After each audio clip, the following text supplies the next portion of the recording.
Hi, welcome to the Calculus 3 lecture series, and we are in the unit number 3, and we'll talk about the applications of the integration. We'll talk about arc length and the surface area of revolution. So this is our lecture number 14. We're going to take a look at how to find the area of the surface of the revolution, and this is our second video for the lecture number 14. So in the first video, we introduced the method and the formulas to do that, and we did two examples. So for this lecture, we're going to do the two remaining examples here. All right. Okay, so now let's go to our lecture notes here. Okay, so this is the problem number 3 here.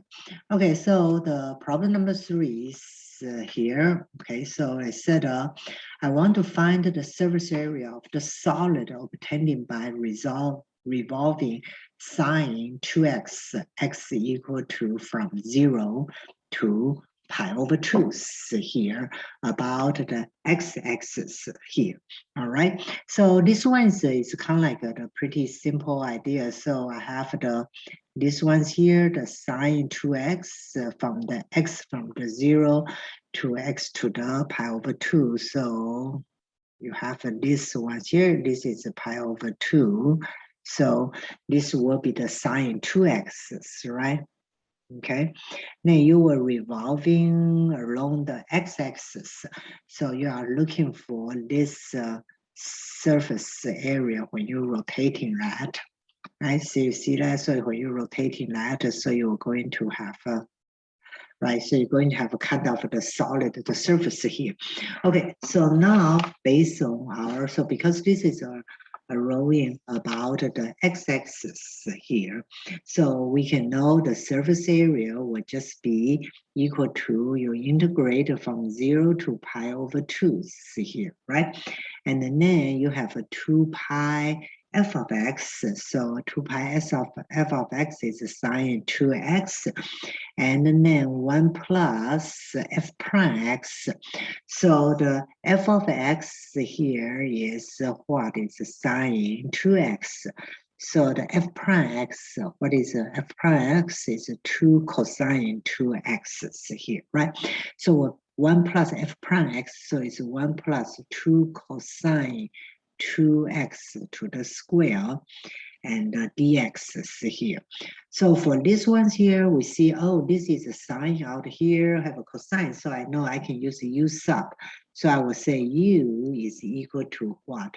I will say u is equal to the 2 cosine 2x here. Now I know that du will be equal to negative 4 sine 2x dx. All right, so I have a sine 2x here, so I can move the negative 4 to here. So I can have a sine 2x dx here. And now I can replace this one and move the 2 pi out. Okay, and then move the negative 4 out here, right? So then in here, I can say that this is what sine. So the sine, so sine 2x dx is the du, right? And so I will have in here, this will be 1 plus u square du here, right? Because the sine 2x dx, sine 2x dx is du here. Now let's take a look at what is lower and upper bound. So when x equal to 0, when x equal to 0, what is u going to become to? U going to become to what? U going to become to 2. When the x equal to pi over 2, then the cosine pi is negative 1. So I'm going to have a negative what? Negative 2. So basically then my integration is 2 to the negative 2 here, right? Okay, so after that, then I need, it will be better if I switch the order. So I have a negative 2 to 2. Then you have a negative sign. And the negative sign cancel with this 4. So this will be pi over 2. Then this will be 1 plus mu square du. Then for here, And then you recognize that immediately, then this will be what? This will be the trig substitutions, right? So this will be a trig substitution. Then you can say u is equal to what? The tangent theta. So after you do that, so then you can carry through the, the substitutions for the, the trig integrations here. And then finally, if you do that, and we are, I assume from our previous section, how to take the integration. So the answers here will be, so this will be the u over 2, and then this is the 1 plus u square, and plus 1/2 natural log u, all right? And here plus 1 plus u square, all right? Then what you do here, you put a 2 and a -2 in there. So it's kind of like, so it will just basically, it will just be an algebra when you finish this. Okay, so the key things here is kind of like we use this example kind of try to refresh the memory, and so do the u sub, do a trig sub, and then finally, you'll be able to plug the number. Or if you want, and you can plug the sine, cosines here, and then plug the 0 to pi over 2. But either way, you will get the same answer. Okay, now let's take a look here. So the problem number 4 is here. So let's say find the surface area of the cone obtained by rotating the line y equal to the 4 minus 2x, and x is from the 0 to 2 here. So let's say by using the two different, okay, so using the two different integrals. Yeah. Okay, so let's kind of try to refresh your memories here. So if you still remember on the first video, we said when you're rotating to the y-axis, right? So when you rotate to the y-axis here, then the surface area is equal to, and so here, this will be the 2 pi what? 2 pi x and the ds here.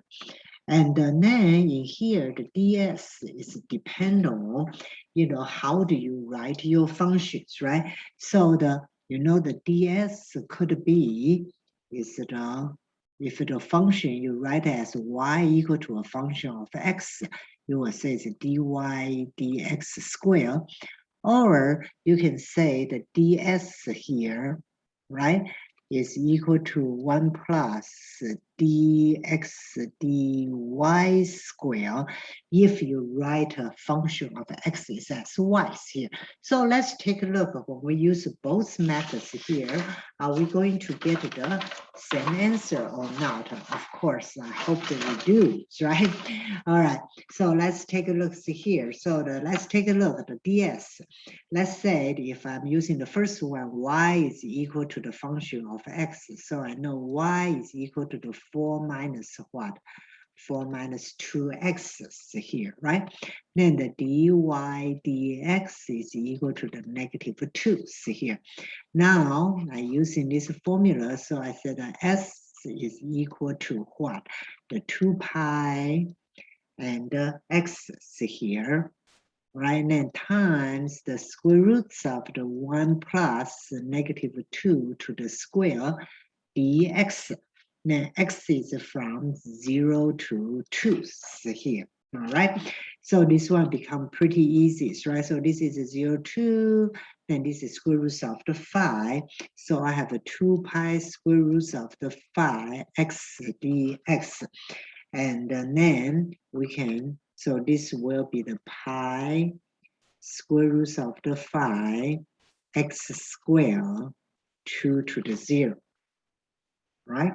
Okay, so now you plug the 2 in, so this will be the 4 pi, 4 square roots of the 5 pi, all right? If you are using you know, the first formula dy dx. How about if I want to use this one's dx dy, that means I need to rewrite the x function of the y's, right? So we know y is equal to 4 minus 2x. So I know the 2x is equal to the 4 minus y. So the x is equal to the 2 minus y over 2. Then the dx dy is equal to what? Negative what? 1/2, right? Okay, so now let's take a look at the formula again. So the s is here. It will be 2 pi x again, right? 2 pi x again, and then in here I have 1 plus, right? So I have a 1 plus negative 1/2 to the square. And now I'm going to do the dy's here, right? Because this is x is a function of the y. Then the y's here is from 0 to 4. Okay, be careful here. We have x here, right? So what I need to do, I need to replace that. So this will be the 0, 4, 2 pi. And what is the x? X equal to the 2 minus y over 2, correct? All right, so it's 2 minus y over 2 is here. So then this one's here will be what? 4 over 5 over square root of the 4. So now the 2 and the 2 cancel. So this one will be pi. And the square root of the 5 can get out. So this is the 0, 4, 2 minus y over 2 dy. Okay, so this is a 2 minus y over 2 dy. And then you can just do a very simple integration. So this is a pi square root of the 5, and this is 2y minus y squared over 4. Then you have a 0, 4. Then when you substitute the 4, it will give you what? It will give you the same numbers here, right? Of course it will. It's just because they all depends on the how do you write it. So if you write the ds, if you write that x is a function of the y, then you can integrate the dy. If you write a function of the y equal to the x, then you integrate the dx. Okay, that's it. And let's see how do we find the surface area when you have a solid from the revolutions. Okay, all right, that's it. And so I guess we'll talk to you in our next topics here. All right, bye-bye, have a good day. All right, bye.